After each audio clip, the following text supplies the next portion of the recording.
Hello, hello, hello. Yeah, Stella's hungry. I have to feed her, or else she's gonna start getting kind of crazy.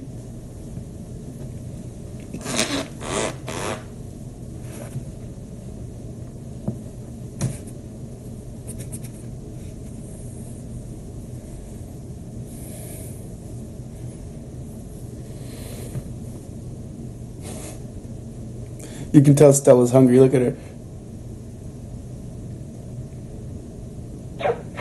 Alright, go be free. So, hello everybody. Everyone asking about my beard. I was shooting, so I had to shave it. No, Simon will not have a mustache. That was a really good joke. I'm sorry guys, I'm very tired. I was up late last night, and I'm in the middle of book club. She did not like that look. So, Fahrenheit 451. Interesting read, am I right? What do you guys think so far? Let me hear your thoughts.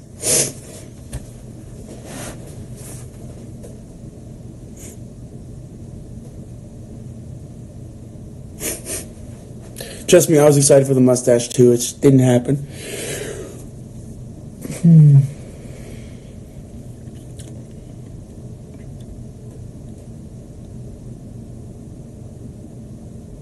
Come on, guys, let's talk about the book. Okay, good. Thank you, Thousand Universes. I love the writing. Awesome. Yeah, very interesting. Right? I'm so lost in this book, but that's pretty amazing. Okay, it's difficult to read, but I love it. I don't understand why they're starting fires. Different from other books. At first, I couldn't stand the sentence structure. So many run-on sentences, but I'm getting used to it now. I totally agree. This book felt like a really good combination of 1984 and to me, this book reminded me a lot of 1984. The style which is written, the things that they talk about, it seems very similar, which is what I had heard. So I think it's kind of playing, it's keeping true to that. I don't like the fact that there was no chapters. 1984 vibes. Thank you, Camille. Have you read? No, I have not. Sorry, guys, I just yawned. I did hear about how they're making it a TV show, and I'm very excited to see how that works. It's going to be on HBO. I'm very excited. Books are so powerful, so it's interesting reading something that refers to that. Yes. So many 1984 parallels. Very intense and interesting. I reread paragraphs so much, I had to absorb everything that was going on. Yes, I need to go reread it, because I feel like I didn't absorb everything. That was crazy. Still not sold. I get the point, but the writing style is annoying to read. The parallels to 1984 are insane. I agree. I actually just found out about this since the book club. Poetic and descriptive. Yes. Why? It's a book about books, and I think I think there's something in that. I haven't read other Ray Bradbury books, so I don't know. This world where books have to be descriptive. Okay, let's keep reading. I've been listening to the audiobook, and I'm glad because sometimes I get lost in the grammar when I read. Wow, that's cool. Especially the part where Beatty... what are we saying? Are we calling him Beatty or Betty?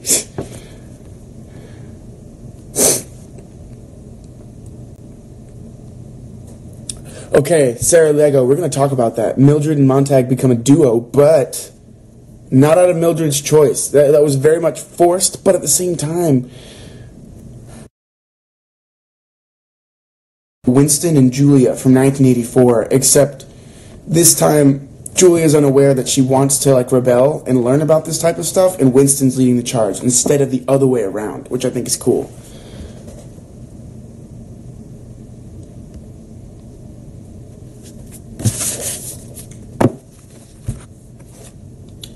It's a quick read, though. I already love Carice, and I hope I'll see you again. So interesting. Hey, Alberto.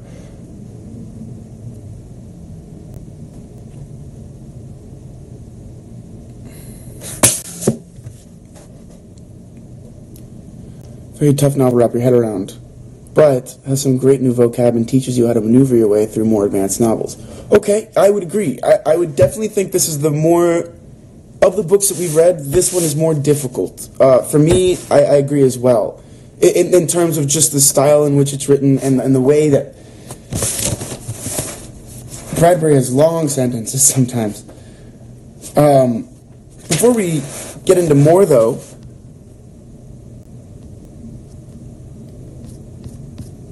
oh my gosh, I fell so behind on the questions.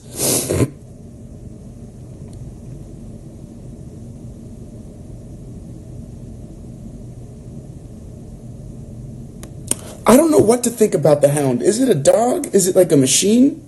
I don't know if I misunderstood that. But the Hound feels like the thought police. Like, this book is really cool for us to talk about having read 1984. It gives us such a platform to be like, yo, this book, different things to think about, ways to do things. I don't know. I think it's a machine too, right? It seems like this book is presenting a strong warning towards our present problems. So I'm going to talk about that.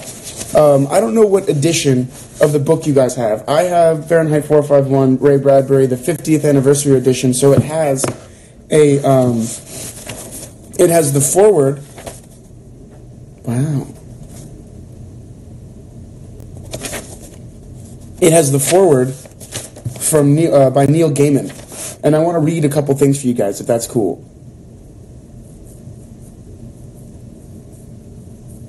But I think it's interesting, this world, I want to talk about this, Verena Lightwood. I still don't get the whole world. Sometimes it's mentioned but not explained, but I guess it's just part of the style Ray Bradbury used.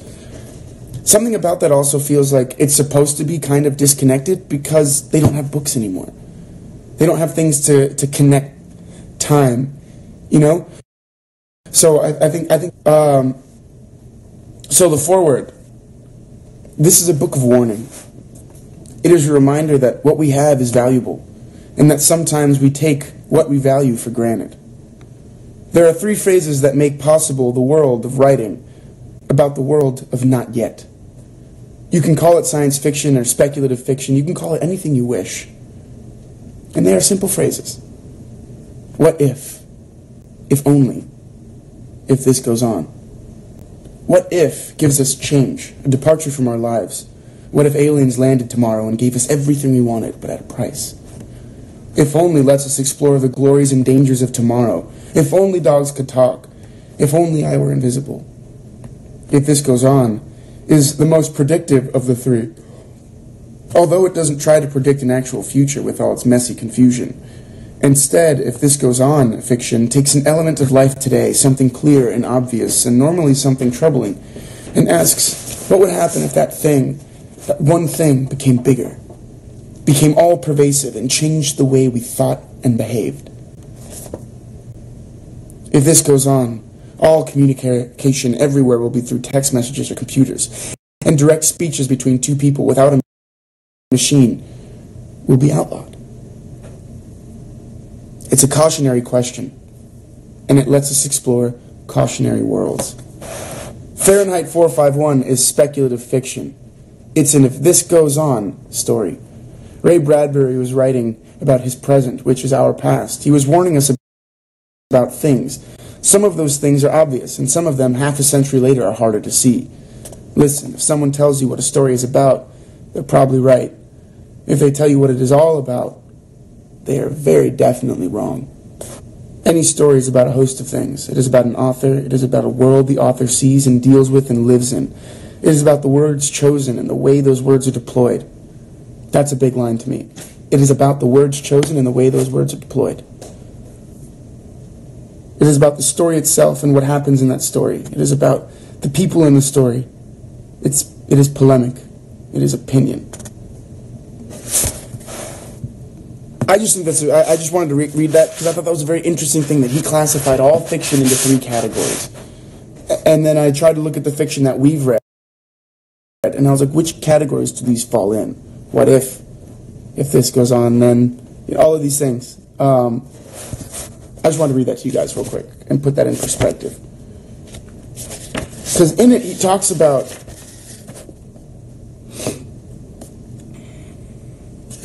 if this communication everywhere through text messages or computers and direct speech between two people without a machine will be outlawed.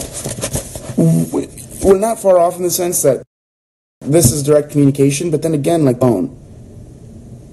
And then there's, I don't know. I thought this was a very interesting book, and I'm still trying to wrap my head around it. I finished the 60 pages we had to read this morning, so it's still like a lot for me. What do you guys think? It's literally outlawing free speech and expression, but what did Beatty say in his speech? He's like,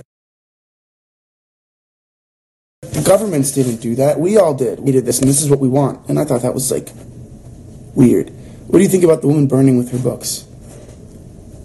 Very poetic.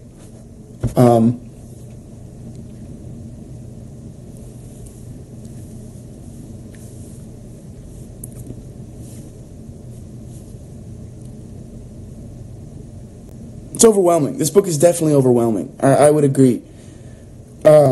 People let free speech die. It's a bit confusing, I think. Then I feel embarrassed. Then I should understand more the first time. No. That's why you can read more. You can always read it again. I think it's okay. There are often times where I read chapters or paragraphs 2 or 3 times before I'm like, oh, okay. But you get better at that as you read more, at really taking information. So don't worry about it. It's part of the process. The other thing that gets me is the wonky sense of time, a bit reminiscent of Slaughterhouse and the past. Isn't it? There's something strange about this world that he's created, with everything's disconnected. I don't know what the rest of the world looks like. He drives a Beetle, but so does Beatty. Is it a fireman thing? They didn't explain it. And I'm not going to lie, I thought Clarissa wasn't real for a bit. I thought it was like a ghost or something of someone he burned. Until I realized, no, she was a real person. And then I was like, but there's a little bit like of a laxed world in this book, in the sense that, like, in 1984, the thought police were everywhere, and they were ever present. They haven't at all explained how they figure out if you have books, or any of that. And they haven't at all explained how everyone's connected, and how people can, like, get along. I don't know, it's weird. Oh my gosh. I ran behind. I think their world is just really empty. There's no real human connection, and books make people feel connected, which is why the woman burned. She didn't want to let the connection go. I totally agree with that. That's really well said. The idea of being arrested for driving too slowly or being a pedestrian, not being able to do things that allow us to appreciate the world outside, we can only experience what they want us to experience. This is a very common theme that we've seen now in books that speak of a dystopian future, a dystopian world in which a lot of our rights are taken. The theme that I'm seeing now is this idea where not only are the rights being taken, but the thing, freedom of expression, of ideas and thought, all taken away. But the interesting thing is, in 1984, it was very clear that the party was doing it. The party was imposing these rules, and that the society had agreed to live with these rules. Whereas in Fahrenheit 451, it feels as though, yeah, there's a reigning entity that enforces these rules. But I'm sorry guys, I'm tired today. But it was the people that are really enforcing and holding on to this. And Beatty's warning, I think, is really interesting. I'm very excited to see where that goes. I love cake. Sorry, I need to say hi. Now you know how to get my attention.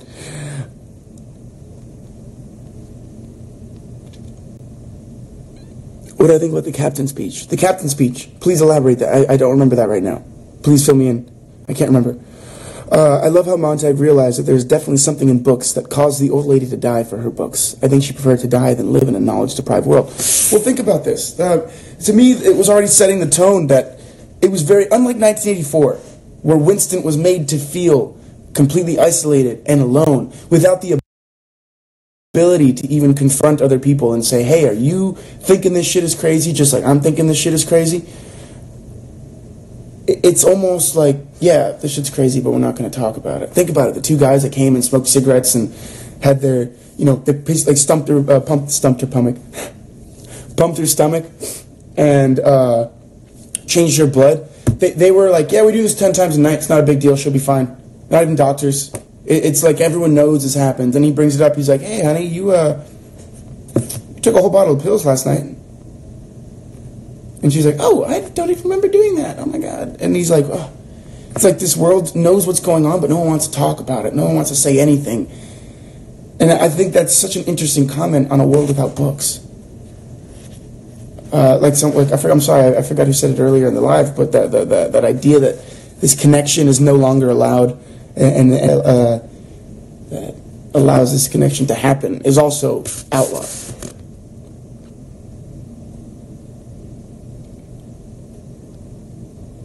It is deep. I heard once that a long time ago houses used to burn by accident. They didn't need firemen to stop the flames.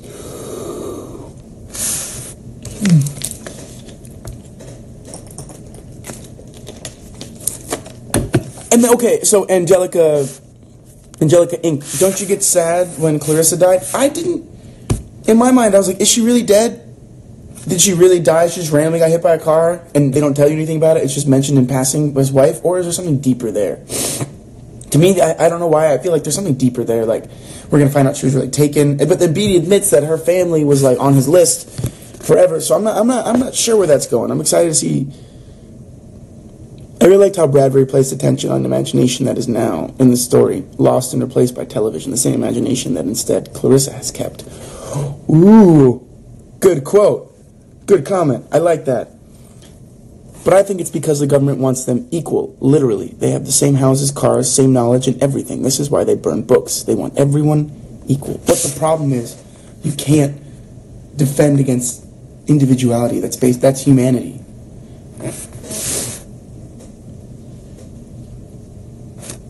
With 1984, the descriptions you made have an exact picture in your head of everything looks like and how it works. While Fahrenheit 5, it's very wishy-washy. It's very like, you're in this world, it almost feels like you're in a video game or something. It's not quite tangible. 1984 was extremely tangible. I felt like you were, in Winston's tiny little apartment next to the telescreen. You felt like you were locked in the ministry of love. They're not even naming places, the firehouse, then it jumps time to his house, then it jumps time to him walking down the street with Clarissa. He never creates a world. I don't know why I'm like aggressive with this book, but I'm into it. There's something about it that reading it, I think, is an act of rebellion. Because it's a book about books not wanting to be read, but you're reading it. So there's this idea that I feel like it feels like a fight. What do you guys think about that?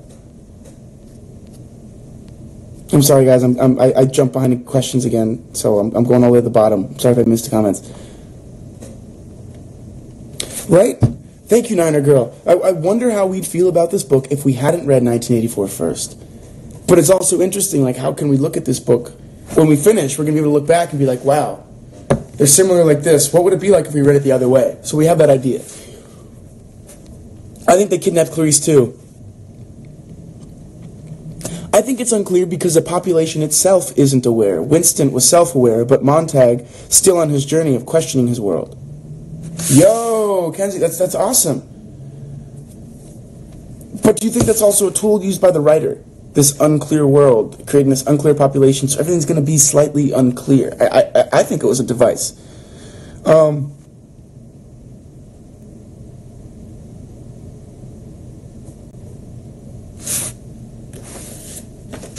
Page 28 really stuck me because it's so true.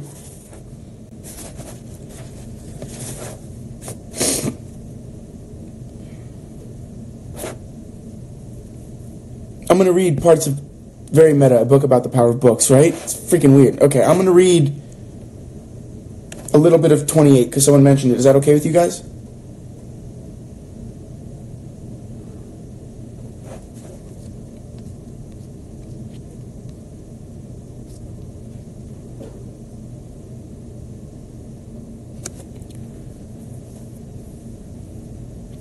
Well, what was didn't Montag say that, or Beatty talked about it? Someone talked about how books are passing on of culture as well. So I'm going to read part of page 28. I don't know if we have the same book, so if it's not the same page, please let me know.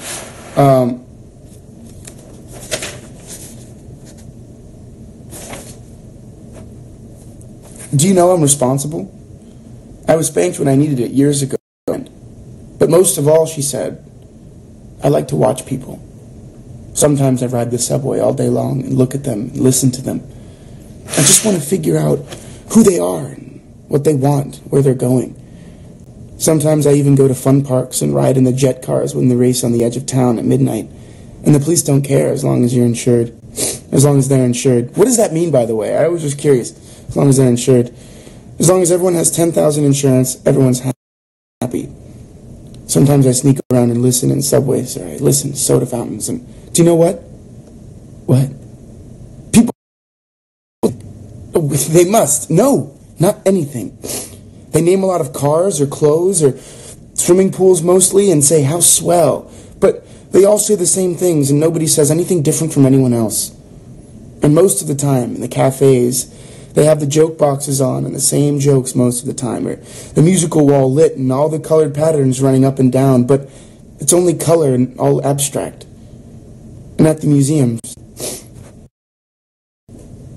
all abstract.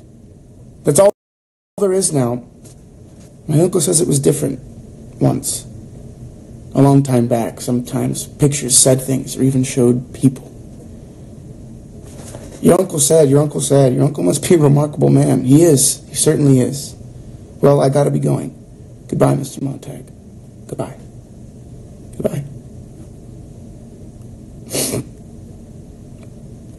What do you guys think about that? Right? The hound targeted... Oh! There's one more... Okay, Kenzie Courtenay, I have to say you're killing it today. Loving what you bring into the table. Thank you. I want to talk about this one quote at the end of the book. Ready? I'm going to read, not the end of the book, but the end of the introduction. Now, let me know what you guys think. I read the introduction to every book before I read the book. Sometimes I get mad at the introduction because it reveals things in the book that I didn't want to know until I was ready to know them. So, do you guys want me to read this or not? Because it illuminates something that the writer talks about at the end of the book, but I think it'd be interesting entering the book with this perspective. So if you guys want me to read it, let me know. If not, we'll go back to talking other things. Yes? It's not a spoiler, but it's an interesting thing because we were talking about Clarissa, and this is in the foreword of the book, the introduction, so technically you're supposed to read it before. Right? Why would they call it an introduction and then spoil the book? I get so mad at books when that happens.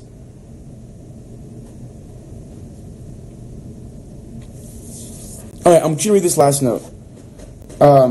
As a final note, in these days when we worry and we argue about whether e-books are real books, I love how broad Ray Bradbury's definition of a book is at the end. I don't know if I want to keep reading this now. Because I don't know if I want to talk about this perspective. To me, it's just interesting to be like, whoa, so I'm looking at the book from this perspective, but I don't want to muddy the way you look at it. Alright, I'm going to say it anyway, and if you guys get mad at me, I'm sorry, we won't do it again. I love how broad Ray Bradbury's definition of a book is at the end, when he points out that we should not judge our books by their covers, and that some books exist between covers that are perfectly people-shaped.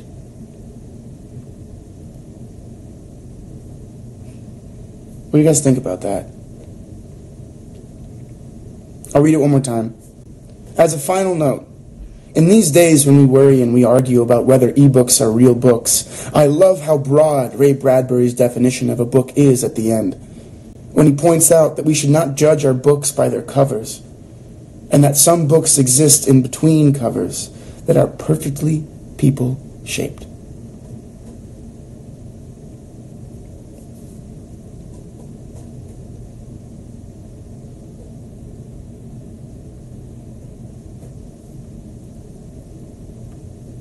Perfectly people-shaped. This whole book is a love letter to books and intelligence, especially when Beatty kind of shits on intelligence. I mean, I'm tired, guys. I'm sorry. I cursed like 3 times. Beatty talks about that exact thing. People's stories are like books. So when you, to me, reading Clarissa, I was like, she's like a book. Because it's the person she's literally a book. to Montag. Like, he meets her and she opens his world and kind of changes perspective, and now he can no longer look at things the same way. Kind of like when we read 1984, I can no longer look at cell phones the same way. To me, I carry around a little telescreen, and it's a choice I make every day, which is crazy. So, like, she changed his world, and then she disappears, which is part of what happens in this book. I don't know. I thought it was cool.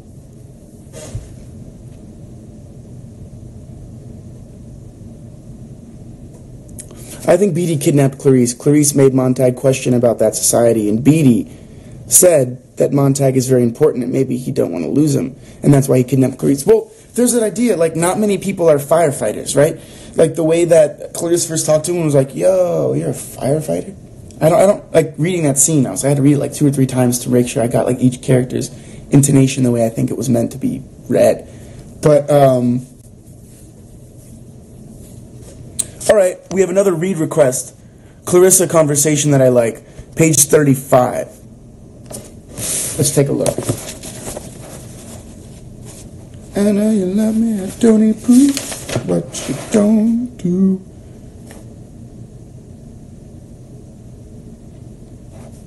I'm going to read this page if that's okay.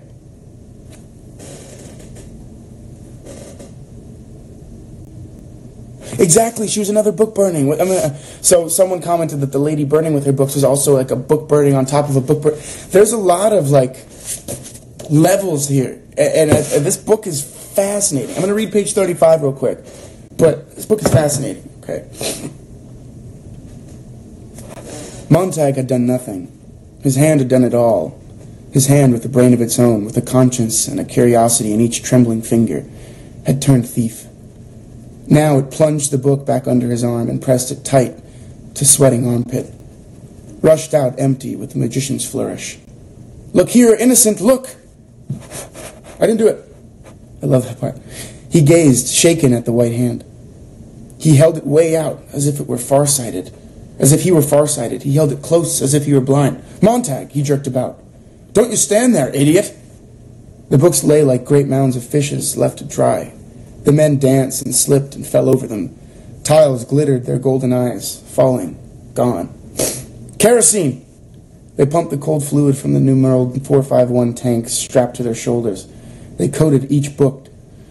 They pumped rooms full of it. They hurried downstairs, Montag staggering after them in the kerosene fumes. Come on, woman! The woman knelt among her books, touching the drenched leather and cardboard, reading the gilt titles with her fingers while her eyes accused Montag. You can't ever have my books, she said. You know the law, said Beatty. Where's your common sense? None of these books agree with each other. You've been locked up here for years with a regular damned Tower of Babel. Snap out of it. The people in these books never lived. Come on now. She shook her head. I don't know. Tower of Babel's an interesting thing.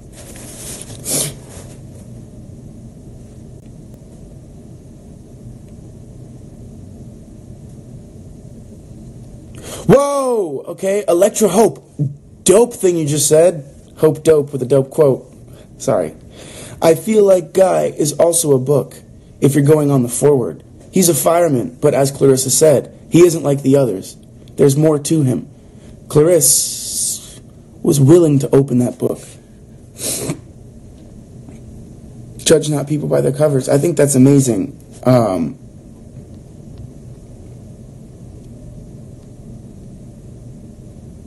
Beatty mentioned how the term intellectual became the swear word it deserved to be, and it made me think, because in our world we praise intellectuals. Do we, though? Hannah Cabana, I think we do. I don't know if we praise intellectuals. When they say things we like to hear, we agree with them, and when they don't, we put them down, I think. Also, there's this whole thing happening in the...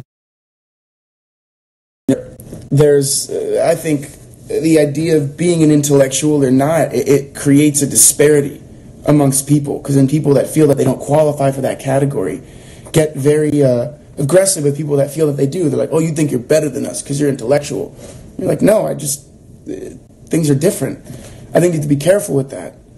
And I think it's fascinating that that quote happened then, when right now you have many of the people in certain parties in the United States, certain political parties, you know, feigning at Hollywood intellectuals or Hollywood elites or the intellectual liberals or whatever. You know, it's being thrown around as almost an insult again, which I think is interesting.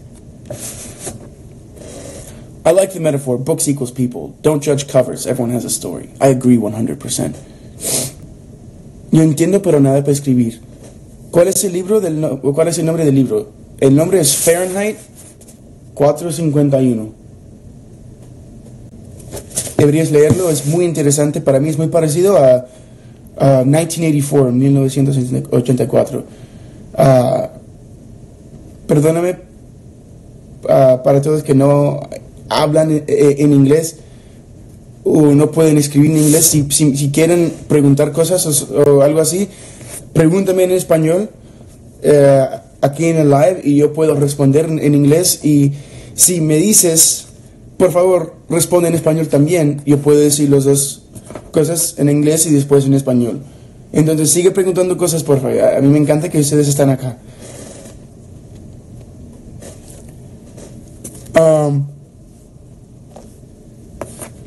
I don't judge the book. No one should. People are more than what they look like. Yes. Nerds are intellectuals, yet we put them down using nerds as a derogatory term. We do.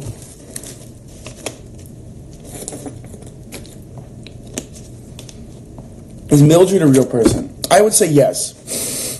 I would definitely say yes, that Mildred is. Because, like, you know, she's there, and then even Beatty asks her to turn down whatever's happening. Oh, can we talk about that? The three-walled room? I honestly think that's a metaphor for television. Oh, so I need to read something else so you guys have an understanding of, there's one thing from the introduction again.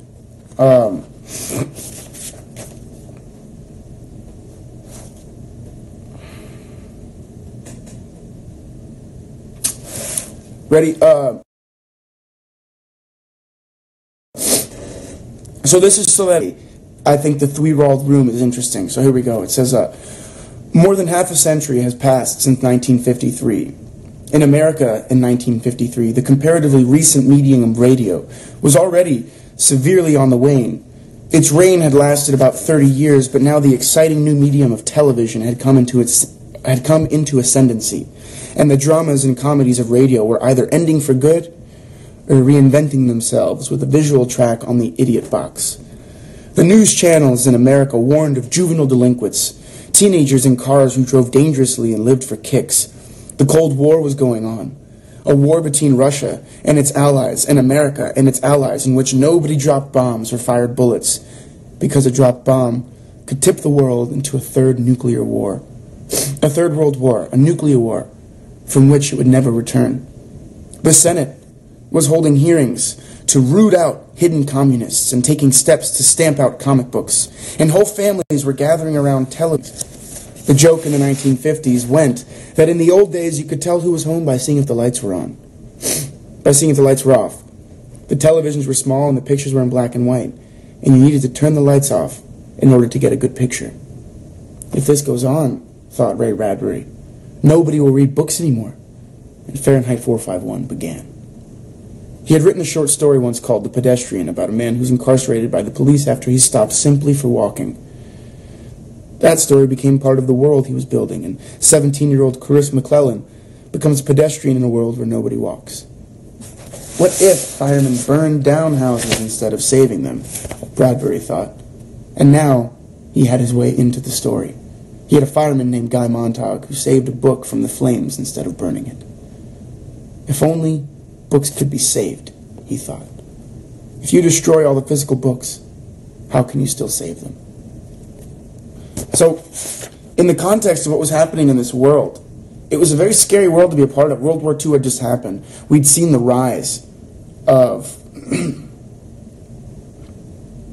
Wait, but this wasn't written in 1953. The book was written in like the 1950s. So, you know, the world was in this crazy time. It was right after World War I.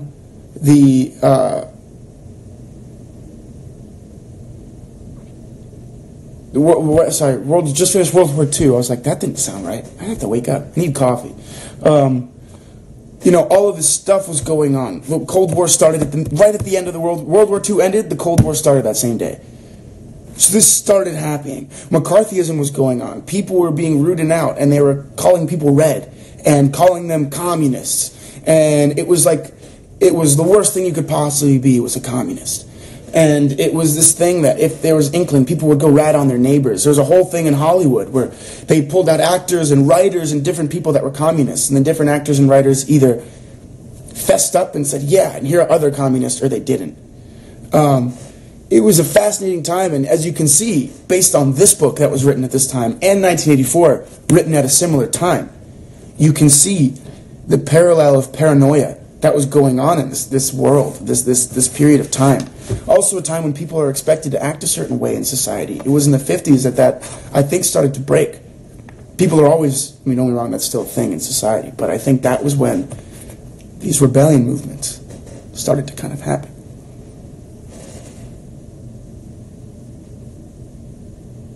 Oh, I'm going to nap so hard later. It's going to be great. You know what? Guys, we had a great recommendation from our good friend about Gaia, and she says, he or she, I'm sorry, I can't tell, based on a little picture.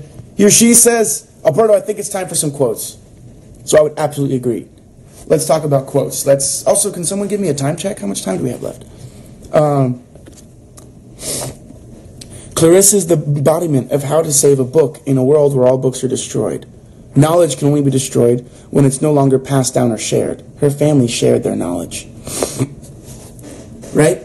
But if you go back to 1984, that oral history, they weren't even allowed to say the minute it was changed. The minute it was changed, new world. He who controls the past controls the future. He who controls the future controls the past. He who controls the past controls the present. He who controls the present controls the future. There we go. 15, 20 minutes. Thank you, Nana Girl. There must be something in books, something we can't imagine, to make a woman stay burning in a burning house. There must be something there. You don't stay for nothing. Totally agree.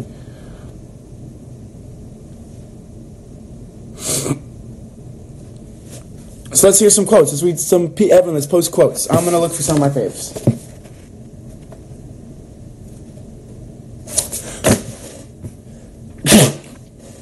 Ooh. Woo! Okay. Quote on page 49. It's not just the woman that died. Page 49. It's not just the woman that died. Last night, I thought about all that kerosene I've used in the past 10 years, and I thought about books. And for the first time, I realized that a man was behind each one of the books. A man had to think them up. A man had to take a long time to put them down on paper, and I'd never even thought that before. He got out of bed. It took some man a lifetime, maybe, to put some of his thoughts down, looking around at the world and life, and then I come along in 2 minutes, and boom, it's all over. Craziness.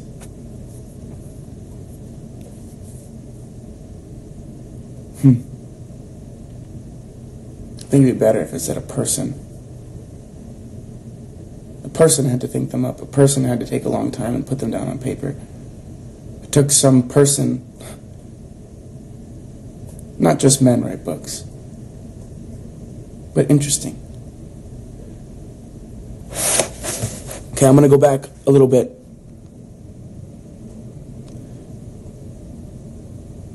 Do you ever read the books you burn? He laughed. That's against the law. Oh, of course. Thank you so much for bringing... Who said that quote? I think it was you, Nicole. That was awesome. Oh, no, Verena Lightwood. Verena Lightwood. That was awesome quote. Loved that quote. No, it's against the law. How many things don't we do without...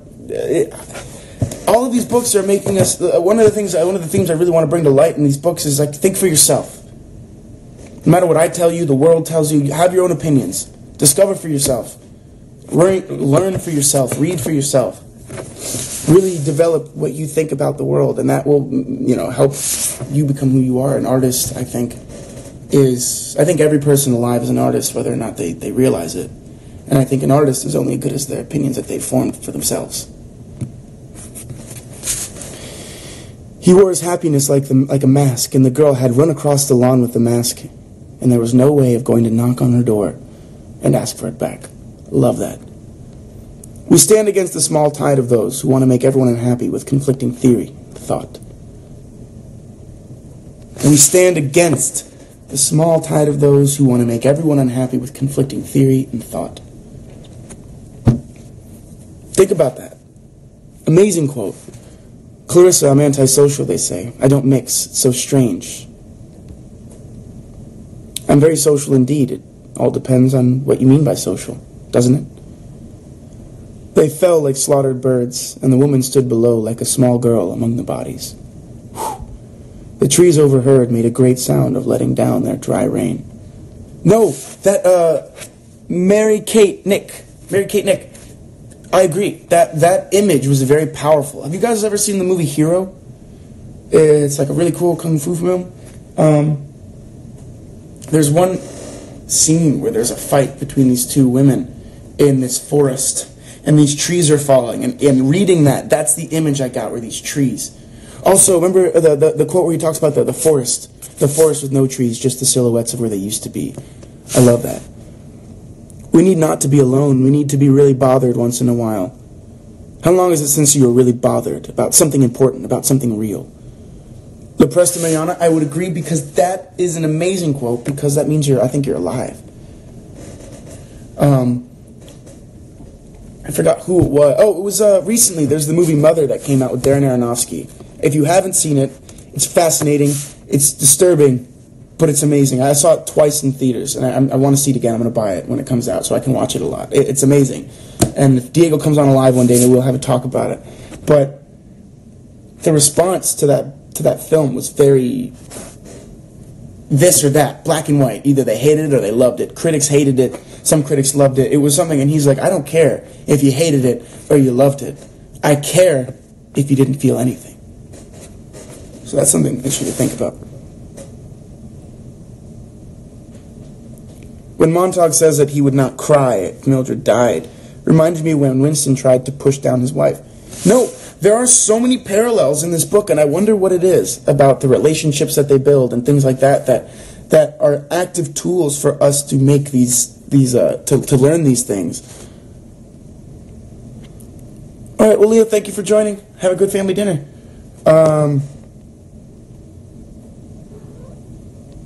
So I recently read a Tumblr post about Harry Potter. And everyone talks about how Harry Potter was amazing because... The Tumblr post says this. I'm paraphrasing. It says, like, everyone talks about how Harry Potter is amazing because it shows you about friendship and all this. And yeah, it does that. I'm not going to take that away, but it does so much more. It teaches you that sometimes the people in power aren't the people with your best interest in mind. It shows you that sometimes bad things happen to good people. It shows you that sometimes you have to take it upon yourself to rise against what's expected, a regime or a government, and say, no, this is what's actually right, and then to fight for it, to be a patriot.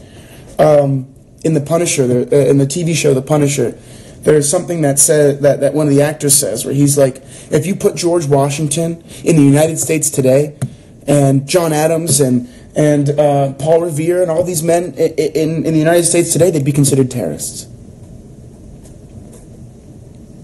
Because of the way they tried to change what they thought was no longer right. And while it's a dangerous, there's a danger in that idea, there's also this brilliance. It's like, wow, what is a patriot? Is a patriot someone who just agrees, or is it someone who always requires and asks more of their country? It says, look, yeah, we're doing great, but we can do so much better. I don't know. It's a question I'm going to leave you guys with.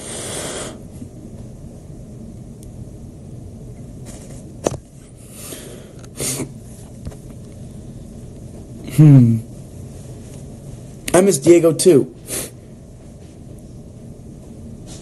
We're drowning in information but starved for knowledge. Val86, give me the air fire.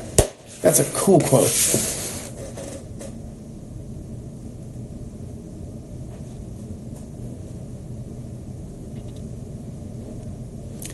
The dandelion part, something so simple, made Montag question himself. Alberto, por favor, una técnica para aprenderme un libreto. Me urge. Me intento aprenderlo, no puedo. it took some man a lifetime maybe to put some of his own thoughts down, looking around at the world as in life. And I came along in 2 minutes and boom, it's all gone. Oh God, we only have like 5 minutes left. Okay.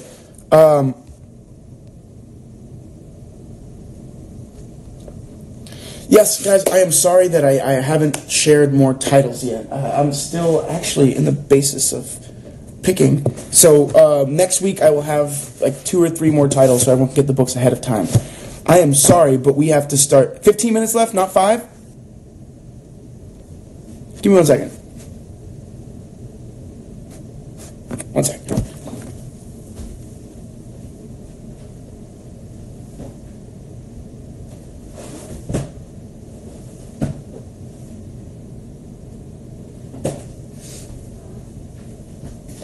Yeah, we have like 13 minutes left. So let's do this. Let's start to wind down. And let's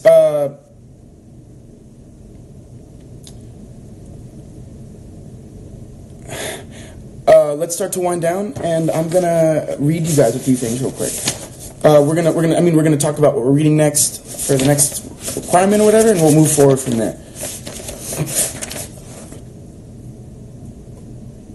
So let's read 2. We're going to read part 2 for Saturday. Ralph Waldo Emerson wrote that Jesus, Socrates, Copernicus were misunderstood. To be great is to be misunderstood.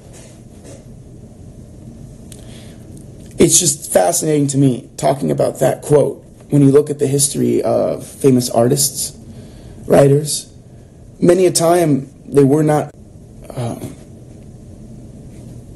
fully accepted until they're dead, until people can now reflect on their work and be like, wow, they were actually brilliant. I just had an idea, and I think we're going to do it. We're going to read, after Catch-22, we're going to bring in another Kurt Vonnegut book because I want to read it. Is that okay with you guys?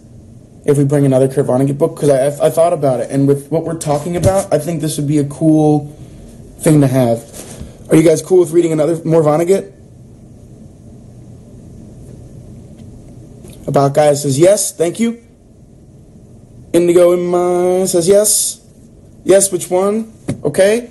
Yep, his books are amazing. Alright, so everyone, you can start looking. After Catch-22, we're going to read Breakfast of Champions. Breakfast of Champions by Kurt Vonnegut. It was on the list that I was thinking about, but then what we just talked about, writers, artists, appreciation, all of these things, and it happens in these books. So we're gonna. It's about an author, Breakfast of Champions. So we're gonna go with that. So you guys know, Breakfast of Champions was the first Kurt Vonnegut book I'd ever read. So, and it was amazing. One of the first books that actually my buddy Dave recommended me. And actually, if any of you guys live in Northern Virginia, you should go check out my buddy Dave's restaurant. It's called Bebop. It's a Korean-Mexican place, so it's like Korean barbecue, but in like tacos and burritos. I'm just giving them a pitch right now. I haven't talked to them in a bit, but if you live around there, you should go, and the next week let me know how it is. I've never been.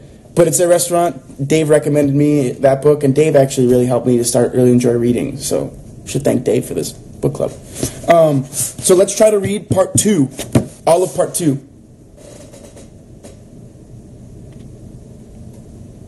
Yes, Angelic Inc., thank you. So there's Bra Rosende website, which I think is albertorosendebrazil.com. Is that right? That website has has the PDFs in certain languages, and then our amazing book club member Rita also created Rosende Reads PDFs on Twitter, so you guys can go on Twitter, and she has the PDFs there as well. I don't know what languages are available right now, but they're there, so it's a really good idea to check it out. So we'll read part 2 by Saturday at noon. I need to go eat breakfast and get coffee, and I have to feed Stella.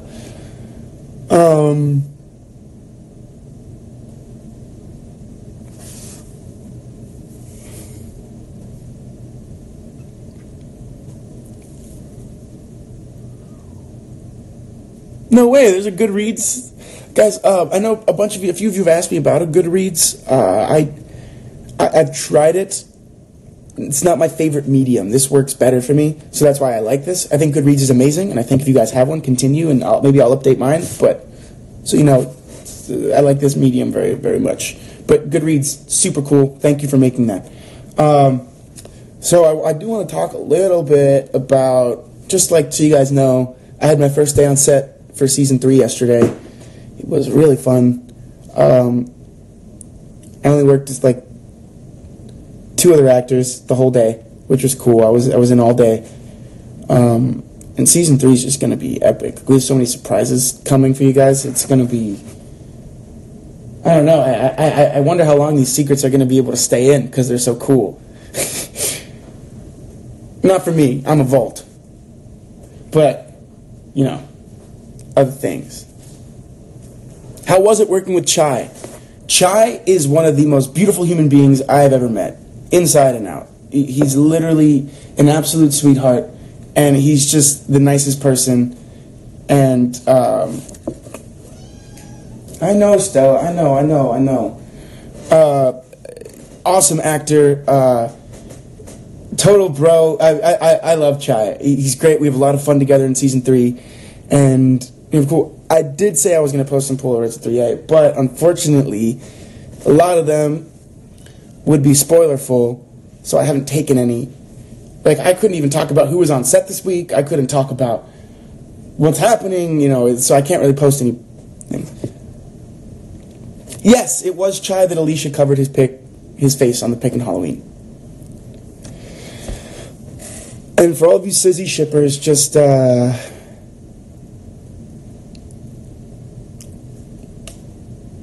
worry.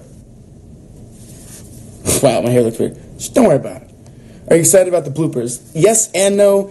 There was a very embarrassing blooper that was taken of me yesterday. So, I'm excited, but I didn't realize they were filming and I was dancing, and then they were like, and that'll be great. And I was like, oh, you guys were filming that. And they were like, yeah. And I was like, oh.